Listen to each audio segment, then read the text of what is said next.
ನಮಸ್ಕಾರ, ನೀವು ನೋಡ್ತಾ ಇರೋದು ಸಿಜೆ ಕರ್ನಾಟಕ ನ್ಯೂಸ್.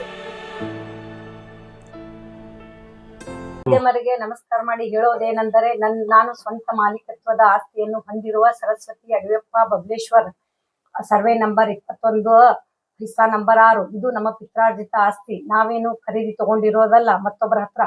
ಆದ್ರೆ ಅಲ್ಲಿದ ಹಿರಿಯರು ಎಲ್ಲರೂ ನಾವು ನಮ್ಮ ಆಸ್ತಿ ಕಟ್ಟಕ್ ಹೋದಾಗೂ 2018ರಲ್ಲಿ ನನಗೆ ಇದೇ ತರ ಕಿರಿಕಿರಿ ಮಾಡಿದ್ರು. ಆ ಟೈಮ್ದಲ್ಲಿ ನಾನು ಜಿಲ್ಲಾಧಿಕಾರಿಗಳಿಗೆ ಮತ್ತೆ ಮುನ್ಸಿಪಾಲಿಟಿಗೆ ಎಲ್ಲದಕ್ಕೂ ರೆಫರ್ ಮಾಡಿದ್ದೆ. ರೆಫರ್ ಮಾಡಿಂದ ಲಾಸ್ಟಿಗೆ MB ಪಾಟೀಲ್ ಸಾಹೇಬ್ರ ಕಡೆ ಹೋಗಿ ಅದೆಲ್ಲ ಕ್ಲಿಯಾರಿಟಿ ಆಗಿ ನನ್ನ ಆಸ್ತಿಯಲ್ಲಿ ನನ್ನ ಮನೆಯನ್ನು ಕಟ್ಟಿಸ್ಕೊಂಡೆ. ಆದ ಬಳಿಕ ಅದು ಉಳಿದ ಆಸ್ತಿಯನ್ನು ಬಿಟ್ಟು ನಮ್ಮ ಪ್ರಪಂಚದ ಅಡಚಣೆಗೋಸ್ಕರ ನಾವು ಊರ್ ಬಿಟ್ಟು ದುಡಿಯಕ್ ಹೋಗಿ 25 ವರ್ಷಗಳಾಯ್ತು. ನಾವು ಮೂಲತಃ ಇದ್ದಿದ್ದು ಶಾಪುರಕ್ಷಿಯಲ್ಲಿ.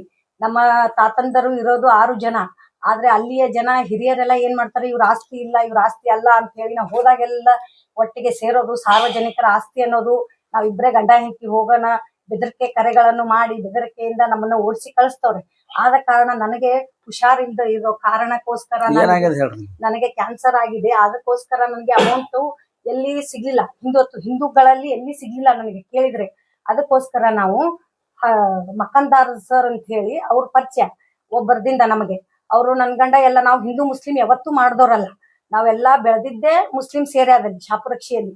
ಅದಕ್ಕೋಸ್ಕರ ನಮ್ಗೆ ಒಬ್ಬರ ಪರಿಚಯದಿಂದ ನಾವು ಹೋಗಿ ಅವ್ರ ಹತ್ರ ದುಡ್ಡು ಕೇಳಿದ್ವಿ.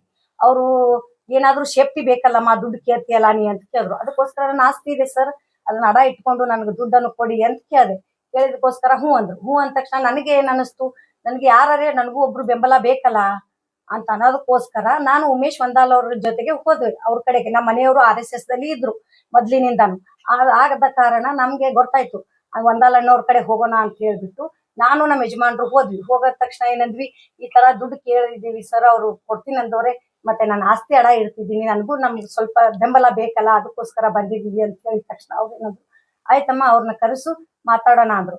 ಆಮೇಲೆ ಅವ್ರ ಹೆಸರಿಗೆ ಬೇಡ, ಇನ್ನೊಬ್ರು ನನ್ನ ಫ್ರೆಂಡ್ ಇದ್ದಾರೆ, ಅವ್ರ ಹೆಸರನ್ನು ಸೇರ್ಸೋಣ, ನಿನ್ಗೆ ಹೆಂಗ್ ಬೇಕು ಅಷ್ಟು ಆಪರೇಷನ್ಗಾಗ್ಲಿ ನಿಮ್ದು ಟ್ರೀಟ್ಮೆಂಟ್ಗೆ ಅದು ಎಷ್ಟೇ ಖರ್ಚಾಗ್ಲಿ ನಾವು ಹಂತವಾಗಿ ಕೊಡ್ತೀವಿ. ನಮ್ಗೆ ಅದಕ್ಕೊಂದಕ್ಕೆ ಅಲ್ಲ ಸರ್, ನನಗೆ ದುನಿಯಾ ಸಲ ಅವರು ಹೆಲ್ಪ್ ಮಾಡಿದ್ದಾರೆ ಮಕಾಂದಾರ್ ಸರ್. ಯಾಕಂದ್ರೆ ನನ್ನ ಮನೆ ಪ್ರಪಂಚದ ಅಡಚಣೆಗಾಗ್ಲಿ ನನ್ನ ಹೆಲ್ತಿಗಾಗ್ಲಿ ಅದಕ್ಕೆ ಆಗ್ಲಿ. ಆದ್ರೆ ಇವೆಲ್ಲ ಹಿಂದೂ ಅಂತಾರಲ್ಲ ಇವ್ರು ಓಣಿಯವರು ಒಂದ್ಸಲಾರೆ ₹1 ನನಗೆ ಸಹಾಯ ಮಾಡಿದ್ರ ಕೇಳಿದ್ರೆ ನನಗೆ ಹಿಂದೊಂದು ಇನ್ಸೆಂಟ್ ಆಯ್ತು 2023ರಲ್ಲಿ. ಒಂದು ನನ್ನ ಆಸ್ತಿನೇ ನಾನು ಇದು ಕಟ್ಕೊಂಡಿದ್ದಕ್ಕೆ ಯಾರ್ಯಾರೋ ಬಂದದು ಏನೇನೋ ಆಯ್ತು. ಆ ಟೈಮ್ದಲ್ಲಿ ನಾನು ಎಲ್ಲರಿಗೂ ಅಂಗಲ ಹಚ್ಚಿದ್ರೆ ಯಾರು ₹1 ಕೊಡ್ಲಿಲ್ಲ. ನನ್ ಸಾಮಾನು ಈಚೆ ಇಟ್ರು ಯಾರು ಯಾಕಂತ ಕೇಳಿಲ್ಲ. ಅವಾಗ ಅಂದ್ರೆ ಇವರೇ ಹಫೀಸ್ ಬೈ ಅವರೇ ನಮ್ಗೆ ಕೊಟ್ಟು ಎಲ್ಲಾನು ಮಾಡಿ ನನ್ ಮನೆ ಉಳಿಸಿದ್ರು, ನಂದೆಲ್ಲಾ ಉಳಿಸಿ ಎಲ್ಲಾ ಮಾಡಿದ್ರು. ಈಗ ಸುಮ್ಕೆ ಭೂ ಕಬಳಿಕೆ ಅಂತ ಆರೋಪ ಮಾಡ್ತಾ ಇದ್ದಾರೆ. ಅದಕ್ಕೋಸ್ಕರ ಮತ್ತೆ ರಾಜಕಾರಣಿಗಳು ಅದ್ರಲ್ಲಿ ಎಂಟ್ರಿಪೇ ಇದ್ದಾರೆ.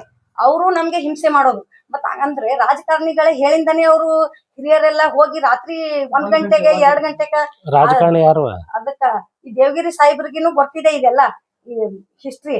ಆದ್ರೂ ದೇವಗಿರಿ ಸಾಹೇಬ್ರು ಏನು ಅರ್ಥನೇ ಮಾಡ್ಕೋತಲ್ಲ. ಸುಮ್ನೆ ಓಣಿಯರು ಸಾರ್ವಜನಿಕರ ತರಪಿ ಬಂದ್ರೆ ಸಾರ್ವಜನಿಕರು ಅಲ್ಲೆಲ್ಲ ಎಮ್ಮಿ ಕಟ್ಟಿದ್ದಾರೆ, ಮತ್ತೆ ಕಾರು ಎಲ್ಲ ಬಿಟ್ಕೋತಾರೆ, ಆಟೋ ಬಿಡಕ್ಕೆ ಅವ್ರಿಗೆಲ್ಲ ಅನುಕೂಲ ಆಗಿದೆ. ಅದಕ್ಕೋಸ್ಕರ ನಮ್ಮನ್ನ ಹಾರಿಸಿ ಹೊಡಿಬೇಕಂತ ಮಾಡ್ತಾರೆ. ಮೂಲತಃ ನಾ ಕೇಳ್ಕೊತಾ ಇರೋದಿಷ್ಟೇ ಮಾಧ್ಯಮದ ಮೂಲಕ ಪೇಪರ್ನೆಲ್ಲ ಪರಿಶೀಲನೆ ಮಾಡಿ ಅದನ್ನೆಲ್ಲ ಇದು ಮಾಡಿ ಜಿಲ್ಲಾಧಿಕಾರಿಗಳಾಗ್ಲಿ, ತಹಸೀಲ್ದಾರ್ ಆಗ್ಲಿ, ಕಮಿಷನರ್ ಆಗ್ಲಿ, DC ನನಗೆ ನ್ಯಾಯ ಒದಗಿಸ್ಕೊಡ್ಬೇಕಂತ ಕೇಳ್ತೀನಿ. ನಮ್ಮ ಆಸ್ತಿ ನನಗ್ ಕೊಡ್ಬೇಕು. ಪಿತ್ರಾರ್ಜಿತ ಆಸ್ತಿ ಐತಿ, ನಾವೇನ್ ಖರೀದಿ ತಗೊಂಡಿದ್ದಲ್ಲ ಇದು ಅಲ್ಲ. ಇವ್ರು ದೇವಗಿರಿ ಸಾಹೇಬ್ರು ಹೇಳ್ತಾರೆ, ಇಲ್ಲ ಇದು ಮುನ್ಸಿಪಾಲಿಟಿದ ಐತಿ, ಸಾರ್ವಜನಿಕರದ ಐತಿ ಅಂತವ್ರೆ. ಅಲ್ಲ 2018ರಾಗೆ ನೋಟಿಸ್ ಕೊಟ್ರು, ಅದನ್ನೆಲ್ಲ ಹೋಯ್ತು. ಅಲ್ಲಿವರೆಗೂ ಇವರೇ ಅಧಿಕಾರದಲ್ಲಿದ್ರು. ಅವಾಗ ಇವರೇ ಅಧಿಕಾರದಲ್ಲಿದ್ರು ಗಾರ್ಡನ್ ಆಗ್ಲಿಲ್ವಾ? ಈಗ ನಾವ್ ಬಂದ ತಕ್ಷಣನೇ ಗಾರ್ಡನ್ ಅಂತ ಎಬ್ಬಿಸ್ತವ್ರೆ. ನನಗೆ ಮಾನಸಿಕವಾಗಿನೂ ಹಿಂಸೆ ಕೊಡ್ತಾ ಇದ್ದಾರೆ, ಮೆಂಟಲಿನೂ ಟಾರ್ಚರ್ ಮಾಡ್ತಾ ಇದ್ದಾರೆ. ಇವರೆಲ್ಲ ಇಷ್ಟ ಹೇಳೋರು ನೈಟ್ 12 ಗಂಟೆಗೆ 1 ಗಂಟೆಗೆ ಇವ್ರು ಯಾಕೆ ಮಾಡ್ಬೇಕು? ನಾವು ಡೇ ಅಲ್ಲೇ ಬರ್ತೀವಿ, ನಾವೇನ್ ರಾತ್ರಿ ಬಂದಿಲ್ಲ. ಇವರು 20 ಜನ ಸೇರಿ ಪತ್ರಾಸ್ ಹಾಕ್ತಾ ಇದ್ರು. ಮತ್ತೆ ಅದಕ್ಕೆ ಕರ್ಸಿ ಹಾಕ್ಬೇಕಾದಾಗ ನಾನು ಏನೈತಲ್ಲ ವಂದಾಲ್ ಸಾಹೇಬ್ರಿಗೆ ಫೋನ್ ಮಾಡಿದ್ ನಿಜ.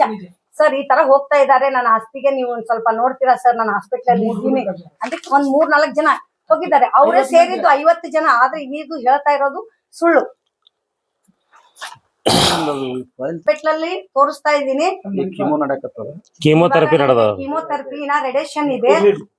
ಪದೇ ನನ್ಗೆ ಈ ತರ ಟಾರ್ಚರ್ ಮಾಡ್ತಾ ಇದಾರೆ. ಒಂದು ಮಣಿಪಾಲಲ್ಲಿ ತೋರಿಸ್ತಾ ಇದ್ದೀನಿ, BGS ಸಂತ ಫಿಲೋಮಿನಾ 3 ಹಾಸ್ಪಿಟಲ್ ಅಲ್ಲಿ ನನ್ ಟ್ರೀಟ್ಮೆಂಟ್ ನಡೀತಾ ಇದೆ. ದಯಮಾಡಿ ಹೇಳ್ತೀನಿ, ಈ ಜಿಲ್ಲಾಧಿಕಾರಿಗಾಲಿ ದೊಡ್ಡ ಎಲ್ಲಾ ಜನರಿಗೆ ಕೈ ಮುಗಿದು ಕೇಳ್ತಾ ಇದ್ದೀನಿ, ನನಗೆ ನ್ಯಾಯ ಒದಗಿಸಿ ಕೊಡ್ಬೇಕು. ನನ್ನ ಆಸ್ತಿ ನನಗೆ ನೀವೇ ಹುಡುಕಿ ಕೊಡ್ಬೇಕು. ಅದು ಏನ್ ಯಾಕಿರ್ಲಿ, ಪೇಪರ್ ಪ್ರಕಾರ.